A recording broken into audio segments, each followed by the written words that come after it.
반갑습니다. 오늘도 새벽 돌베개에 오신 성도님들을 주님의 이름으로 환영합니다. 이제 새롭게 시작하는 새로운 한 주의 또 첫날 월요일이 되었는데요. 오늘도 주님의 말씀을 붙잡고 이 한 주를 말씀과 함께 동행하며 잘 살아내는 우리 모두가 되기를 바랍니다. 오늘은 마태복음 17장의 말씀을 갖고 함께 말씀을 나눴으면 합니다. 마태복음 17장 14절로 20절까지의 말씀입니다. 제가 봉독해 드리도록 하겠습니다. 그들이 무리에게 오니 한 사람이 예수께 다가와서 무릎을 꿇고 말하였다. 주님, 내 아들을 불쌍히 여겨 주십시오. 간질병으로 몹시 고통받고 있습니다. 자주 불 속에 빠지기도 하고 물 속에 빠지기도 합니다. 그래서 아이를 선생님의 제자들에게 데리고 왔으나 그들은 고치지 못하였습니다. 예수께서 말씀하셨다. 아, 믿음이 없고 비뚤어진 세대여, 내가 언제까지 너희와 같이 있어야 하겠느냐? 내가 언제까지 너희에게 참아야 하겠느냐? 아이를 내게 데려오너라. 그리고 예수께서 귀신을 꾸짖으셨다. 그러자 귀신이 아이에게서 나갔고 아이는 그 순간에 나았다. 그때의 제자들이 따로 예수께 다가가서 물었다. 우리는 어찌하여 귀신을 쫓아내지 못했습니까? 예수께서 그들에게 대답하셨다. 너희의 믿음이 적기 때문이다. 내가 진정으로 너희에게 말한다. 너희에게 겨자씨 한 알만한 믿음이라도 있으면 이 산더러 여기에서 저기로 옮겨가라 하면 그대로 될 것이요 너희가 못할 일이 없을 것이다. 아멘. 오늘은 마태복음 17장의 말씀을 갖고 가져라 겨자씨의 살아있는 믿음을, 가져라 겨자씨의 살아있는 믿음을 이라고 하는 제목으로 함께 하나님 말씀을 나누도록 하겠습니다. 오늘 우리가 보는 17장 바로 앞부분은 변화산에 예수님께서 올라가셔서 3명의 제자들과 함께 변화산에서의 그 변모의 모습을 오늘 우리에게 기록해 놓고 있고, 17장 우리가 함께 본 이 부분은 바로 그 변화산 위에서의 예수님의 변모 사건, 그 이후에 벌어지는 일들을 기록하고 있습니다. 변화산에서 예수님께서 3명의 제자들과 내려옵니다. 그런데 그 밑에 변화산 아래에 남아있던 9명의 제자들이 한 가지 사건을 겪게 돼요. 그것은 무엇이냐면 한 아들이 있는 한 사람이 제자들에게 찾아와서 그 귀신 들려서 불에도 뛰어들고 물에도 빠지는 이 아들을 고쳐달라고 제자들을 찾아왔었습니다. 예수님이 부재한 상황 속에서 그 사람이 그렇게 아이를 데려고 왔는데 그 9명의 제자들이 그 아들을 치유하지 못하는 일이 벌어집니다. 그러자 예수님께서 그 변화산에서 내려오는 모습을 보고 그 부모가 예수님 앞에 무릎 꿇고 엎드려서 우리의 아들, 자신의 아들을 고쳐달라고 그렇게 예수님께 간청하는 말씀이 바로 오늘의 말씀 속에서 벌어지고 있는 사건입니다. 근데 그 얘기를 들으시고 예수님께서 제자들을 향해 매섭게 호통을 치세요. 믿음이 없고 비뚤어진 세대라고 말씀하시면서 언제까지 내가 너희에게 참아야 하겠느냐라고 말씀하시면서 매우 호되게 질책을 하십니다. 제자들에게 있어야 할 당연한 모습이 보이지 않고 예수님께서 기대하셨던 제자들의 그 모습이 눈에 보이지 않으니 그것을 예수님께서 이렇게 혼내시고 또 질책하셨던 것이죠. 그런데 사실 마태복음 10장 1절과 2절, 8절에서 예수님께서 제자들을 복음전도 사역으로 내보내실 때 제자들에게 귀신을 내쫓고 치유하는 그런 능력을 그들에게 허락하셨습니다. 성경은 명확하게 그것을 기록해 놓고 있어요. 그런데 제자들이 그 능력을 가지고 있고 그 권능을 가지고 있음에도 불구하고 오늘 치유 사건을 일으키지 못했던 거예요. 이제 곧 예수님께서는 십자가의 길을 떠나셔야 합니다. 이제 그 상황이 바로 코앞에 있어요. 그래서 예수님의 순환 예고가 지난 토요일의 말씀에도 있었고 또 오늘 본문에서도 예수님의 순환 예고가 또 뒤에 등장하게 됩니다. 그런데 그 상황이 바로 앞에 있는데 여전히 제자들은 제자리 걸음의 신앙을 보이고 있는 것이죠. 그래서 예수님이 그 안타까움에 제자들을 호되게 질책하시는 것입니다. 태어난 모든 생명은 성장하게 되어 있지요. 태어났는데 만약 성장하지 않는다면 그것은 죽은 것입니다. 그리고 성장은 자연히 어느 때가 되면 성숙으로 이어지게 됩니다. 그러기에 모든 생명은 성장하고 또한 성숙하게 됩니다. 믿음을 가졌다는 것은 중생, 다시 말해서 다시 태어났다고 하는 거예요. 다시 태어나서 다시 새로운 생명을 얻었다고 하는 것이죠. 그것이 바로 구원이기도 합니다. 그렇다면 믿음도 성장해야 하고 성숙해야 합니다. 성장이라고 하는 단어가 사실 현대에는 교회 안에서 마치 금기어처럼 여겨지는 경향이 있어요. 성장이 눈에 보이는 인원수의 증가나 숫자로만 이해되기 때문이죠. 위로 또 위로 올라가는 성장으로만, 위로의 성장으로만 이해되기 때문입니다. 그러나 사실 성장은 아래로의 성장도 있어요. 뿌리는 아래로 성장합니다. 그리고 아래로 성장하는 뿌리는 높은 위로의 성장도 동반하게 되지요. 우리가 가지고 있는 신앙은 아래로 성장할 때도 있고 또한 위로 성장할 때도 있습니다. 위로 성장하느냐, 아래로 성장하느냐, 그런 것은 신앙에 있어서 중요한 것이 아니에요. 그 신앙이 어느 쪽으로, 어디로부터 비롯되어서 어디로 향하며 위로 성장하고 아래로 성장하느냐가 훨씬 더 중요한 거고, 그것이 그 성장이 좋은 성장인지 나쁜 성장인지를 결정하는 기준이 됩니다. 뿌리가 시냇가에 심겨진 나무처럼 주님으로부터 공급된, 예수 그리스도로부터 공급된 물과 양분을 빨아들인다면 그것은 좋은 아래로의 성장입니다.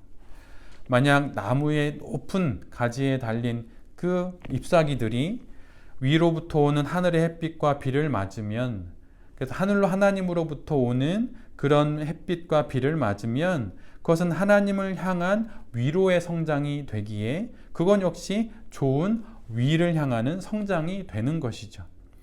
위든 아래든 그 어떤 방향이든 그것이 하나님으로부터 비롯됐다면, 또한 하나님을 향하고 있는 성장이라면 그것은 좋은 성장입니다. 그런데 오늘 본문을 보면 제자들에게서는 그런 성장이 보이지를 않는 거예요. 그래서 주님께서 그들을 꾸짖는 것입니다. 우리의 신앙도 마찬가지예요. 예수님을 믿은 지 수년, 아니 수십 년이 되었지만 신앙이 제자리 걸음을 하고 있고 성장도 없고 성숙하지도 않는다면 그것은 예수님의 질책을 받을 충분한 이유가 되고도 남습니다. 여러분의 신앙은 어떤가요? 성장하고 있습니까? 위로든 아래로든, 그리고 또 성장을 지나 성숙하고 있습니까? 그렇다면 신앙의 성장과 성숙은 어떻게 나타날까요? 다양한 내적인 요소와 외적인 요소들을 말할 수도 있지만 가장 기본적인 것은 말씀에 대한 이해가 깊어지고 있느냐고 하는 거예요. 그리고 말씀을 깊게 이해하기 위해 말씀을 가까이 하고 있느냐 하는 것입니다. 태어난 아기가, 그 생명이 성장하기 위해 엄마의 젖을 먹듯이 그렇게 하나님의 품에 안겨서 하나님의 말씀을 먹어야 신앙은 성장하고 또한 성숙하게 됩니다. 말씀을 먹고 있는 것이 내가 지금 잘 성장하고 있다는 증거가 되는 거예요. 말씀을 오래 씹고 자주 씹어 그렇게 성장하고 성숙하는 신앙이 바로 그 신앙이 성장하고 있는 신앙임을 드러내고 있는 것입니다. 날마다 말씀을 먹는 것으로 성장하게 되고 또 날마다 말씀을 먹는 것을 통해 성장하고 있는 증거가 된다고 하는 것이죠. 또 다른 신앙 성장과 성숙의 방법이요 또 증거가 있다면 그것은 깊어가는 기도라고 말씀드릴 수가 있어요. 아이가 자라면서 옹알이를 시작하지요. 그러다가 엄마, 아빠 이렇게 한두 단어를 이야기하다가 점점 한 문장을 이야기하고 또 시간이 지나면 부모와 함께 대화를 하게 됩니다. 이처럼 기도가 깊어져 가면서 하나님과 더 깊은 이야기를 나누고 더 긴 대화를 나누고 속 깊은 이야기를 나누게 된다면 그것은 지금 나의 믿음이 성장하고 있고 또 성숙해 가고 있다는 증거가 되는 것이죠.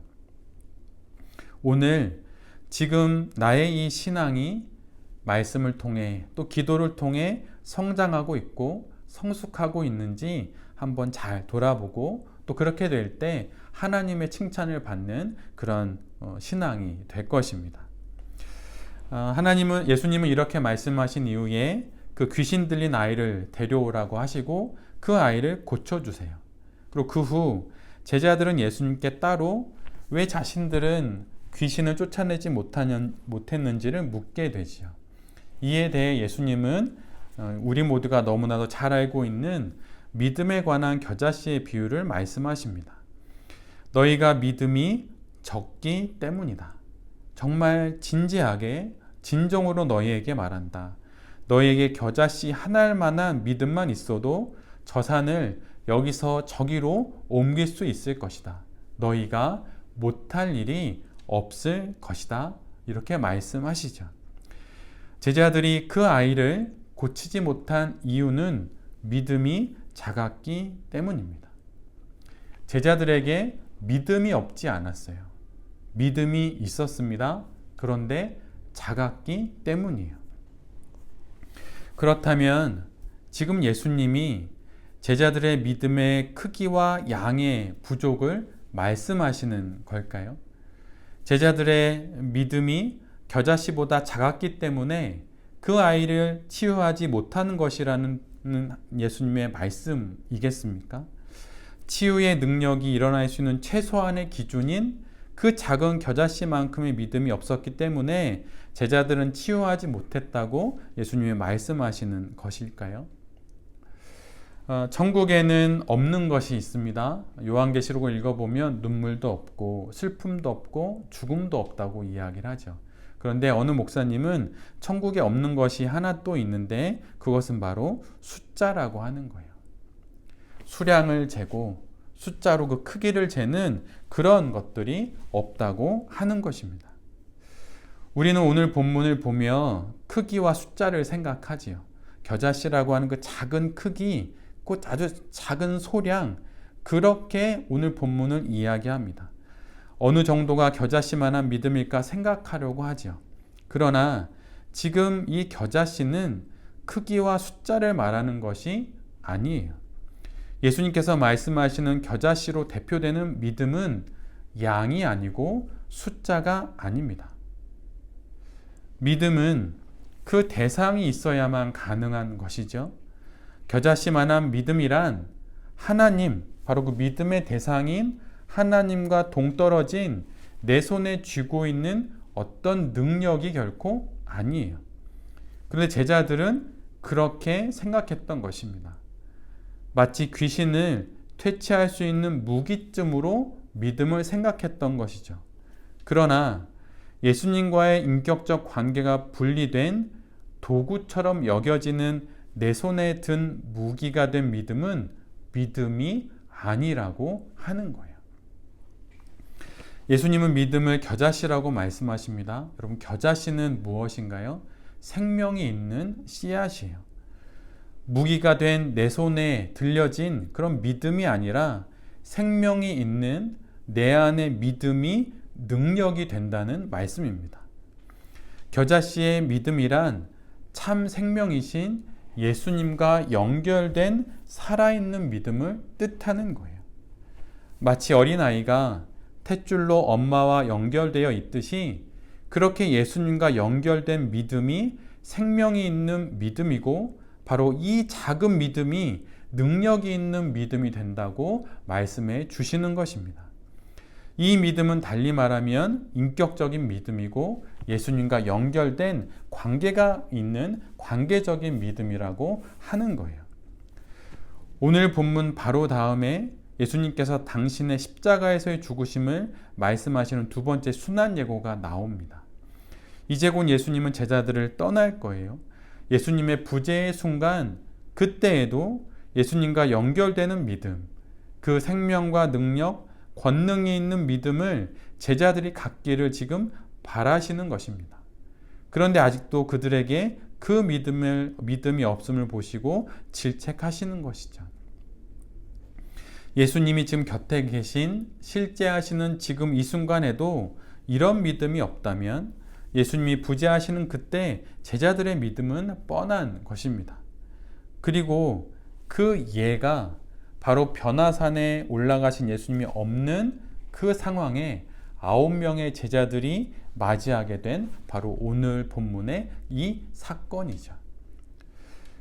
예수님은 우리에게 당신과 연결된 그 겨자씨의 믿음, 생명이 있는 그 믿음이 제자들에게 있어야 한다고, 또는 우리에게 있어야 한다고 말씀해 주시는 거예요. 크기를 말하는 것이 아닙니다. 그 작은 믿음을 말하는 것이 아니고, 그 최소한의 그 수량을 말하는 게 아니고, 생명이 있는 겨자씨의 그 믿음, 그래서 참 생명이신 예수 그리스도와 연결되어 있는 그 믿음, 그 작은 믿음이 있으면, 그러면 사람을 치유할 수 있고 산을 들어 옮길 수도 있다고 하는 거예요. 예수님은 산과 겨자씨를 우리에게 보여주십니다. 그 큰 산은 우리가 직면한 문제이고, 이 작은 겨자씨는 우리가 가진 믿음이죠. 근데 그 작은 겨자씨가 그 큰 산을 옮깁니다. 오늘 성경은 어떤 원리와 어떤 절차, 어떤 방식으로 산이 옮겨지는가를 우리에게 말하고 있지 않아요. 겨자씨 같은 작은 믿음의 작동 원리를 우리에게 말하지 않습니다. 애시당초 그것은 성경의 관심사가 아니에요. 성경이 말하는 것은 설사 우리가 그것을 관심을 가진다고 하더라도 그것이 아니라 예수님과 연결된 그 믿음을 가져야 한다고 그것을 강조하면서 그것을 우리에게 주목하게 하는 것이죠. 예수님은 겨자씨만한 믿음을 가져라 라고 명토바가 정확하게 명령하십니다. 겨자씨 한 알만한 믿음이라도 있으면 이 산은 명하여 그대로 될 것이다 라고 명확하게 선포하고 계세요. 이 본문은 우리에게 이런 생명의 믿음, 아기가 엄마의 탯줄로 연결되듯 그렇게 예수님과 연결된 믿음, 그 믿음을 우리에게 요청하고 있는 것입니다. 크기가 아니라 생명을 가진 그 믿음, 예수 그리스도를 아는 그 믿음, 그것이 끊어지지 않은 그 믿음을 통해 하나님께서 일하신다고 하는 것, 그것을 우리에게 보여주는 거예요. 그 믿음을 갖고 우리가 산을 옮기는 것이 아닙니다. 그 예수님과 연결된 그 생명이 있는 그 믿음을 통해 하나님께서 그 산을 옮기시는 것이죠. 다시 한 주간의 삶을 살아갑니다. 오늘도 우리는 이 한 주간의 삶을 시작하면서 산과 같은 큰 어려운 일들을 또한 해결하면서 삶을 살아가야 할 거예요. 그럴 때 이 예수 그리스도와 연결된 생명이 있는 믿음을 갖고 이 한 주도 산을 넘고 산을 옮기는 그 하나님의 역사에 참여하는 우리 모두가 되기를 빕니다.